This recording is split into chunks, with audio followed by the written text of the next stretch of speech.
Welcome to another episode of Professional Builders Secrets. In this episode, I interview APB's head coach, Andy Skarda. Today, we talk about the elite mentoring results from 2024. Our elite clients are at the very top of their game and they're pushing towards achieving goals in both their business and their personal life. We look at their shifts in gross margin, revenue, net margin, as well as some of the personal gains they made in 2024. And most importantly, for all the listeners out there, we take a look at the tactics they used to achieve those results. I hope you enjoy today's episode. This episode of Professional Builders Secrets is brought to you by Apparatus Contractor Services. Apparatus provides full scope, end-to-end QuickBooks precision construction accounting and CFO services for residential builders. If you feel like you can't completely trust your weekly and monthly financial reports, or you feel like you're flying blind, Apparatus will rebuild and operate your QuickBooks accounting system and give you precision construction accounting capability you can trust. Learn more at apparatusteam.com or on the APB Rewards partner directory. Who literally grew 123% revenue growth year on year. We also measure, particularly in the elite space, we do it in our business coaching as well, but it's a real feature in elite. We measure the builder's fixed expense, so their overhead number to their revenue number as a ratio. And this is one that we don't actually want to grow. We want it to go down because that's where the headroom comes that allows their net profit to increase. So we saw fixed expense to revenue ratio drop from an average of 16% to 11.1%.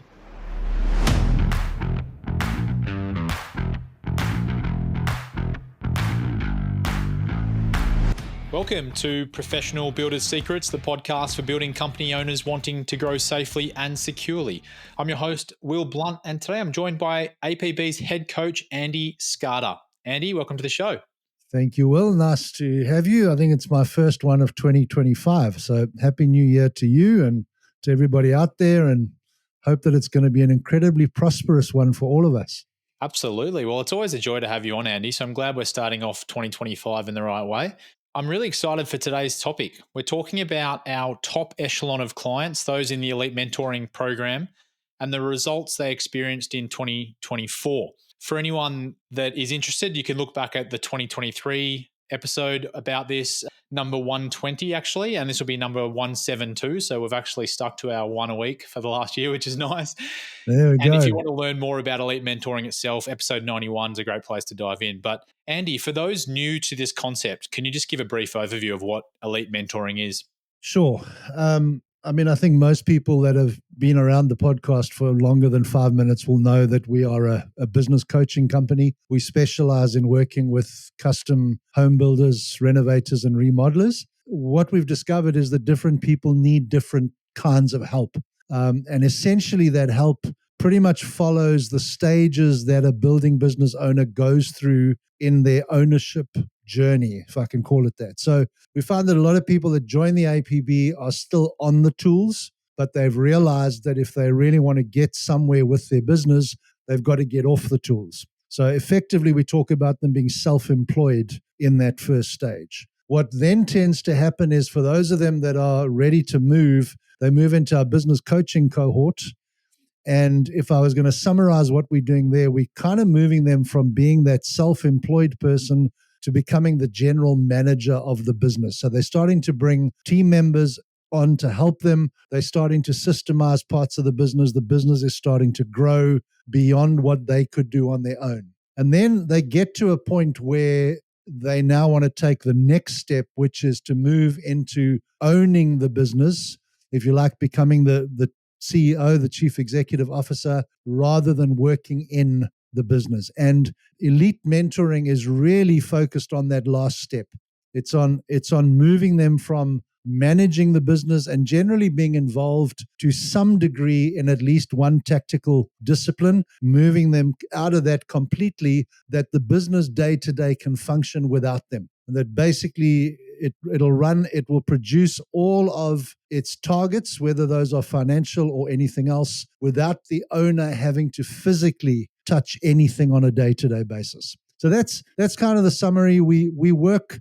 We have at the APB discovered the let's call it the 10 waypoints on a builder's journey through that process. We found that most people that come into Elite are at about professional builder level 3 or 4, and most guys get to that level relatively quickly. We found that's when things slow down, because that is when you've now got multiple parts of the business needing to be developed simultaneously, and Elite is really focused on moving people from professional builder level 4 to professional builder level 10 as quickly as their circumstances allow them to get it. So that's kind of an overview of what it's all about. It's not for the faint-hearted. It's pretty intense. We meet every single week. We take a holistic view on their lives as a whole, not just the business. It really is. It's for that top echelon of builder that is committed to changing his family's financial future and living the kind of life that he wants. Yeah, great. And it's a great summary. And I think it's important to recognize as well that we only have the 2 intakes into Elite every year. So we can really focus the energy of the coaches on those new Elite clients that come on board. Absolutely. Yeah, and we limit the numbers as well, which is a big part of it. Great. Well, for anyone that wants to know more about the professional builder levels, which you just mentioned, we'll include a link to them in the show notes. But I think what everyone listening is probably most interested about, other than understanding what Elite is, that whole concept of taking a step back and the business running by itself, I think sounds very enticing. So do you want to dive into a bit more about how you methodically track the results of Elite mentoring clients so that they can reach that outcome? So what we've done over the years is we've distilled the mountain of data that a builder could look at down to the nitty gritty that really matters. All right. And what that effectively means is that we don't want to turn a builder into an accountant. We find that most builders have a sense of humor, which would make it a bit difficult to actually achieve that. And all the accountants now hate me. I'm just joking, accountants, but you wouldn't understand that. But anyway, let's not go there. We don't want to turn them into marketing specialists, but we want them to have a fundamental understanding of each of those things, and most importantly, be able to measure the results that they're getting from each part of their business. So we created basically a workbook for them to use at the business coaching level, which we call our KPI workbook. And basically in that workbook, we have every single measurement tool that we've ever created in every discipline that a builder could ever need. But it's focused on what's necessary. It doesn't go into the frivolous stuff that is irrelevant.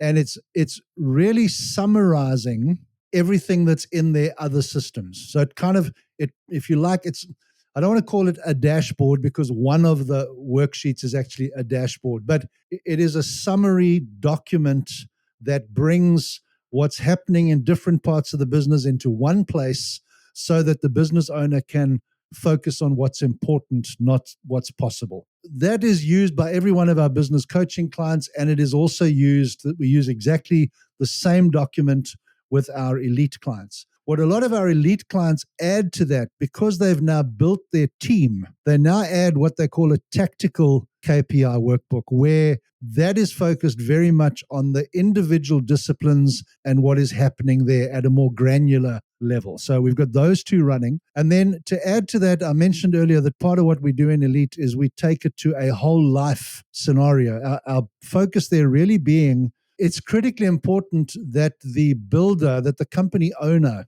is physically, mentally, and emotionally healthy and doing well. Okay, mindset is a huge part of this. And as unfortunately some of our members have experienced, in fact, in the last year, physical illness can seriously derail the plans that a builder has. All right, so we're acknowledging that there's no way that we're going to achieve the business success if we don't achieve the success in their personal lives as well. And because of that, we move the focus there, as I said, to their physical health, their mental health, their spiritual health. We look at their primary relationships, as in their significant others, their relationships with their children, their parents, their siblings, those kind of things, to make sure that the business, at the very least, is not negatively affecting those things. If we can actually take it to a positive, what we're trying to do is to structure the business in such a way that it positively supports all of those things. So I know we'll get into some of the actual data in a short while, but little things like, how regularly is this builder getting to the gym? How regularly is this builder? You and I will appreciate this. I have one elite client at the moment who's committed to running the Bay Run in Sydney 3 times a week. Now, that's a very specific outcome, but the point being that unless you're intentional about those things, if you don't put those things in your calendar, they're never going to happen. All right. So, well, what does that mean? Well, it's quite simple. When he's out huffing and puffing on the Bay Run, he can't be sitting in a meeting with a client. He can't be costing a job. He can be listening to this podcast, and you know who you are. So if you're listening to this podcast, if he is required 11 hours a day in the business, then he's not getting to the Bay Run. And if he's not getting to the Bay Run, then he's probably putting on more weight than he needs. He's not sleeping as much as he should. He's irritable. Because he's irritable, his wife has to slap him around more than normal because that's happening. He's not a happy person. It literally, there's this spiral that if we don't get those things taken care of, I think I mentioned this the last time because it's one that's really close to my heart. We get a lot of people talking about the fact that their dad loved them and cared for them, but he was never there. He was working his fingers to the bone. What happens with this kind of next generation is a lot of them come into the elite program saying, I almost don't care what else we do, but I need to pick up my kids from preschool, kindy, twice a week. What does that do? That works to help them with their mindset, obviously. We encourage things like no mobile phone date nights with your significant other. And we plot those. We plan where they're going to go. And so it's really those things. We have a completely separate workbook where on a quarterly, at the beginning of the year, we plan those things and then we monitor those through the weekly sessions to some degree. But then also, obviously, we do a review session once a quarter, see how those are tracking, adjust if we need to, and then obviously go from there. So it's really a combination of obviously the coaching sessions, but in those coaching sessions, we are jumping between the normal KPI workbook, a tactical KPI workbook, and then their whole life KPI workbook, which then gives us the complete overview. Right. So it sounds like really what you're doing is helping builders understand what their personal aspirations are and aligning their business objectives and therefore the activity around all those things to those personal aspirations. Absolutely. You've nailed it in one. And taking into account the fact that they've only got 168 hours to be successful in all of those every week. So it's literally making sure that, I mean, really the way we would probably describe it is making sure that they're focused on what's important, not on what is urgent. That's probably the summary.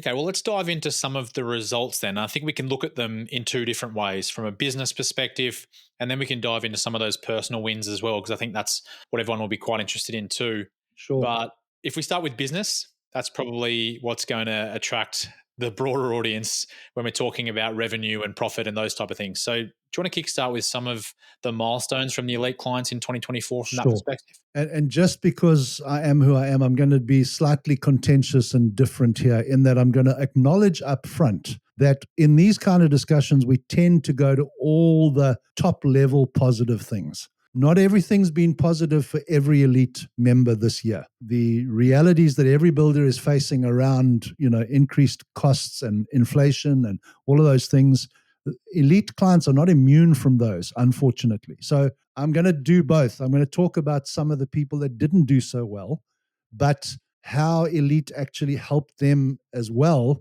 in the whole process. But let's start with the positive thing. So, and I'll kind of just run through the sort of benchmark KPIs that we look at on an ongoing basis. Most builders will understand why revenue is important. This is a staggering number when you look at it just kind of as the average, but across the elite cohort, we saw revenues grow by an average of 69.3%. Now, why I said I'm going to balance this is it's easy just to leave it there, but I think it's a worthwhile idea to let everybody understand how did we end up at that average. The lowest year-on-year growth that we had was 27.5% increase in revenue. The highest we had was 123%. All right, so we had one elite client, and it was one who literally grew 123% revenue growth year on year. The other one that stands out is around the 83%, but those are the kind of numbers. But as I say, the lowest in terms of these numbers was 27.5%. We then cascade from revenue down to gross margin. On average, up by 5.25%. Lowest, 3%. Highest, 8%. All right. So that's net margin. That's kind of where that's gross margin. That's where what we're building is generating those kind of numbers.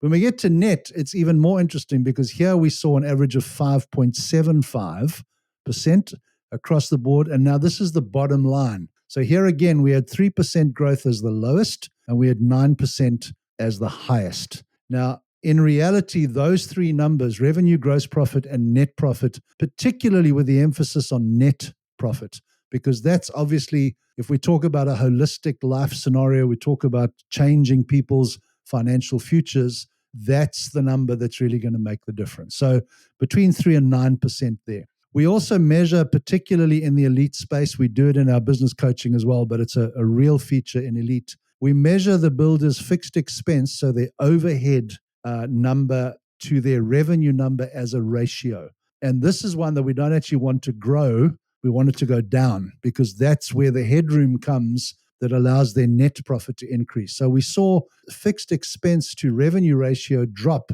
from an average of 16% to 11.1%. That is partly where that 5% growth in net margin comes from, because as they push up the revenue and drop the overhead, that's where that net margin comes from. Oh, sorry, just before you move on from those numbers, just to clarify, the net margins and gross margins, you're talking, that's not the net margin, 5.75%. You're talking about growth on their current net margin for the year. Correct. Yes. Yeah. So we, for example, we had people at 8%, they're now at 13. Yeah. We had people at 6%, they're now at 12. That's the growth in that percentage. That's not the percentage. If we look at the fixed expense to revenue, as I say, that dropped to 11.1. I looked at cash reserves.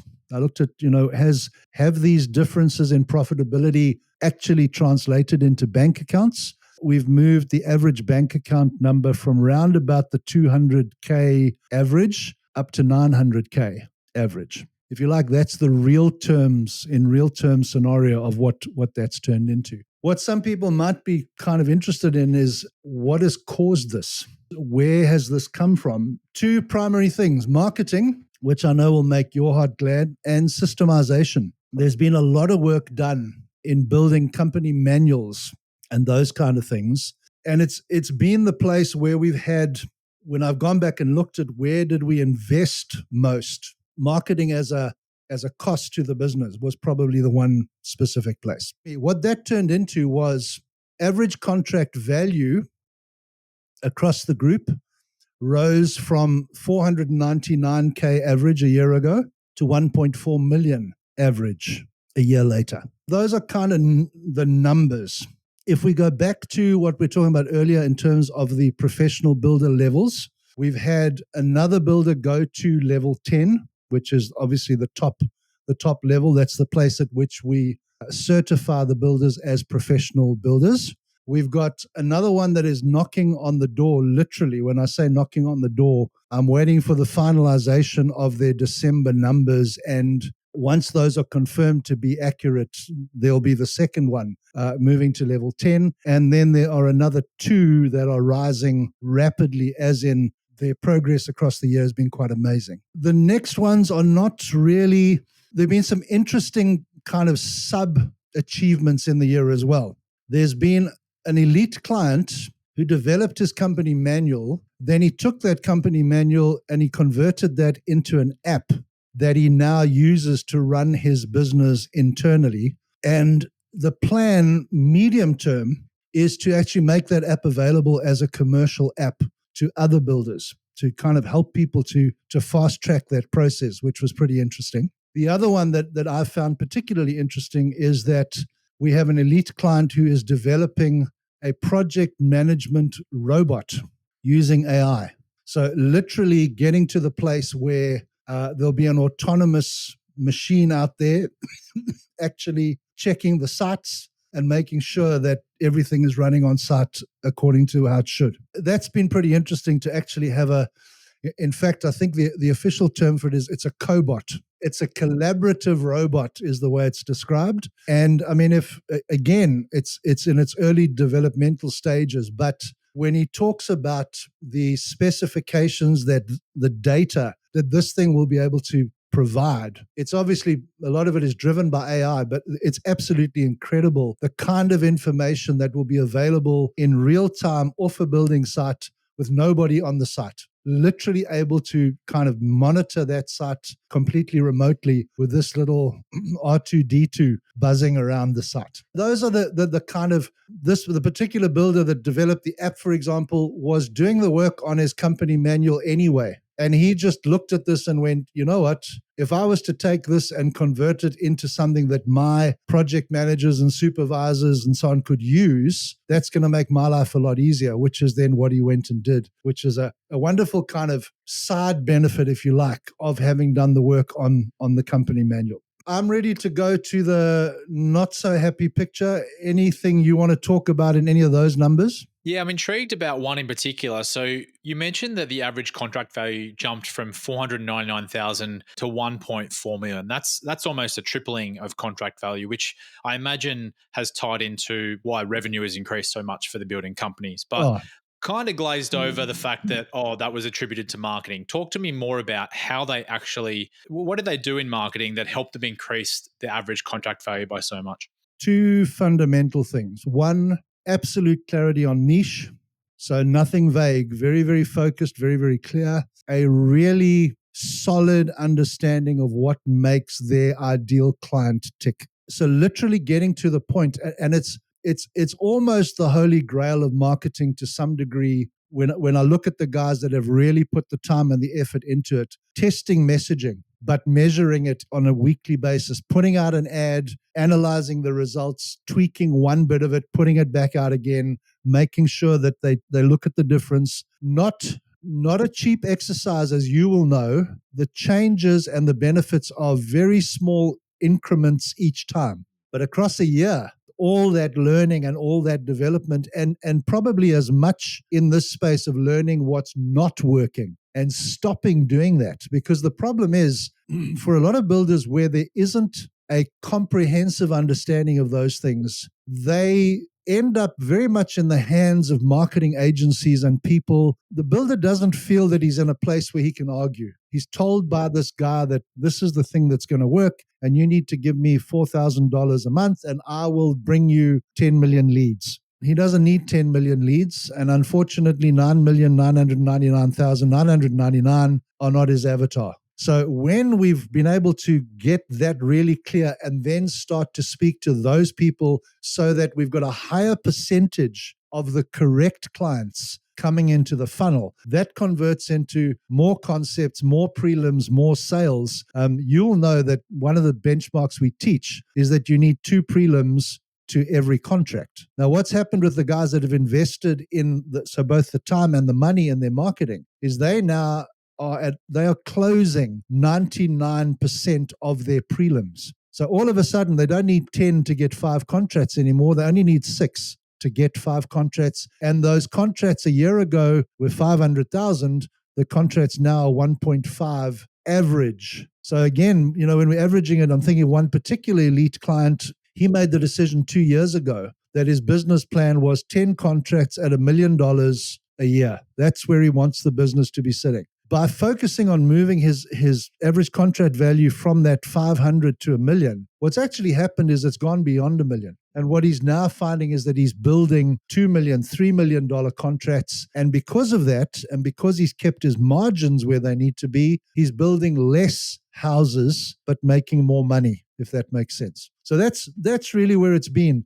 It's such a personal, unique scenario. You can do the generic marketing things and you'll get generic results. When you are able to put in the time and the money to focus on it and get it really, really humming, the return on that investment is staggering. So that's been really where the major changes come. Yeah, Cool. Thanks for sharing. Well, as you mentioned before, it hasn't been all rosy in the industry in particular, but also for our elite clients. So, did you want to touch on some of that side? Sure. So one particular elite client, I'm trying to think. There've been a couple of movies that I've watched in my life that I've kind of the first thing goes wrong in the plot of the movie, and you feel sorry for the guy, and then the next thing goes, and then the next thing goes, and then the next thing goes, and you get to the point of saying, what else could go wrong? And then something else goes wrong. And one client in particular, the absolute most bizarre set of unpredictable circumstances that I've ever heard of. And I've been around a while, as you know. So it was just literally one thing after the other. Everything that he kind of predicted would happen didn't. Contracts fell over because marriages failed. People got sick. People got diagnosed with terminal illnesses. All of a sudden, an issue that happened decades ago in a business came to the fore from a tax perspective, which froze all of that person's assets. It was literally like this tragedy that you almost got to the point of going, like, this can't happen to one person. But unfortunately it did. Now, did they grow? No. Did they go backwards? No. Did they go out of business? No. And I think the reality is that if they hadn't been part of the group, because that's the other part of that we don't talk about, is that a lot of the guys who've been in the group for a while are very close to each other. So there's a lot of peer influence and discussion in this thing. And then obviously because of the fact that I meet with, and all of the coaches that have elite clients, we meet with them every single week. It means that there is regularly an ear to listen and an objective ear, which obviously we can, from the outside, we can often see solutions that they can't see because they're actually in it, right in the depth of it. So there were two people that the other one was not as tragic, but what really happened was they came into the beginning of last year on the back of what was a very positive wave in 2023. But it didn't translate or continue into 2024. And that gave them the first 6 months of last year very, very difficult situation. But we came up with a plan and we executed that plan over the year. And going into 2025, whole different picture because of what they did in 2024. They didn't just throw their hands up and give up, which they were tempted to do on a couple of occasions. They stuck to it. Went back to the basics and literally worked their tails off. But the beauty again was because of that, it set this year up to be a lot more positive. And again, we do all of our planning on 3-year cycles. It's looking very much like, although 2024 was not great, the 3-year cycle will even out because of the work that they did, and that'll obviously get them back into the kind of positive place that they want to. And then this might sound bad, but it actually isn't in the particular circumstances. We had 2 people leave the elite program. On the face of it, you'd go, well, why would they do that? Well, they did it for the best reason possible, and that is they had got to the point that they are comfortable. They've put everything in place they need to put in place. They are comfortable. They can now make this thing run from here onwards. And from a coaching perspective, there's no higher accolade than a client saying to you, I came to you with a problem. You've helped me solve the problem. You've put me on the right track. Thank you very much. Bye for now. So that's kind of 2 of the others that have happened there. So that's kind of a picture, and I'm deliberately wanting to make sure that I don't pretend that it's all rosy out there. It isn't always rosy. Obviously, having the support of the elite program has been very positive for the guys that have had a bit of a difficult year. Yeah, absolutely. And I appreciate you sharing the other side of it because it just wouldn't be believable otherwise. Exactly. All right. Talk to me about flow-on effect of those business results and how that's impacted some of the elite clients and their quality of life. These are interesting, and I kind of went and cherry-picked a cross-section for you just to kind of show everybody just how much detail we go into. So we've had a body fat reduction from 21% body fat to 15% body fat. People may look at that and go, well, what's that got to do with business? Well, the reality is that person is healthier. That person is in a way better place than what they were a year ago. And obviously we're measuring it in terms of their body fat percentage because that's what was important to them. So again, kind of mindset as the reality. One of the other guys actually wanted to spend more quality time with his wife. but also needed to get some additional physical exercise up and running. And we basically came up with a process where they could combine those two things. So they now have a Friday morning personal trainer workout for the two of them. And they literally go to gym together, do a gym session, and then have a breakfast together. And then she gets on with her day and he goes back to the office. He's in the office by kind of 10 o'clock in the morning, but it's done both of their physical health, the world of good. It's also great for their relationship. And obviously, as I said, particularly the mindset is a big deal. I did mention to you earlier that a number of people are very keen on making sure that they are present as parents. And we've seen across the board that kind of interaction happening on a regular basis. Dads picking up the kids from kindy or from school twice a week and then going and doing something fun with them on those 2 afternoons. We had one particular client who he hadn't had an annual holiday basically for 4 years before he came into Elite. And he managed to have 2 holidays last year, literal holidays where he was away. Part of what I got him to do was to turn off his email. And the motivation to get him to do that was him getting to a place of confidence that he understood that if what we were doing was working, there shouldn't be any need for him to check his email. When he turned his email back on when he got home, there were problems that would highlight for us very specifically where we needed to put some attention. So it's a wonderful kind of mental turnaround from I have to be available all the time. I'm deliberately going to see where this thing breaks. And if I can see where it breaks, then I obviously know where I need to go in terms of actually fixing it. So that was quite interesting. We got one elite client whose daughter is doing incredibly well in her soccer career. He and his wife had both the financial means and the time opportunity to be able to invest in that actually growing over the year. As I mentioned, we do put a fair amount of emphasis on relationships with significant others across the board every quarter, but very close to no mobile phone dates, husband and wife only, no kids. And then the offshoot of that is dedicated dad and daughter time, dedicated dad and son time, kind of once a quarter, twice a quarter. Where do you want to go? What do you want to do? People have been quad bike riding. People have been ice creaming, axe throwing, you name it, those kind of things. And really the underlining thing here is it's intentional. It's actually part of making sure that those relationships get the attention that they need. 2 golf handicaps, significant improvement. Half of a private pilot's license completed, which was a particular desire of one of the clients. They've always wanted to learn to fly. And obviously they had both the financial means again and the time opportunity to be able to go out there and actually do that. So some of that may sound a little bit fluffy to some people, but what you've got to be able to do is kind of look at all of that is against the backdrop of all of those businesses continue to perform positively and in most cases extreme improvements, as well as those things actually happening in their individual lives. I feel like one of those goals might be yours. You've weaved it in there. So just dropped an Easter egg in the middle somewhere. No, unfortunately not. I have to be honest and say maybe because of all the reasons that we teach other people. They say a mechanic's car is always the worst. I haven't got to gym anywhere near as much this last year as I would have liked to. But it's on the list for this year. So we'll see. Keeping it up from what I hear. So that's all that matters for Okay. now. All right. Well, looking forward at 2025, what is on the horizon for our elite clients and everything that you're seeing?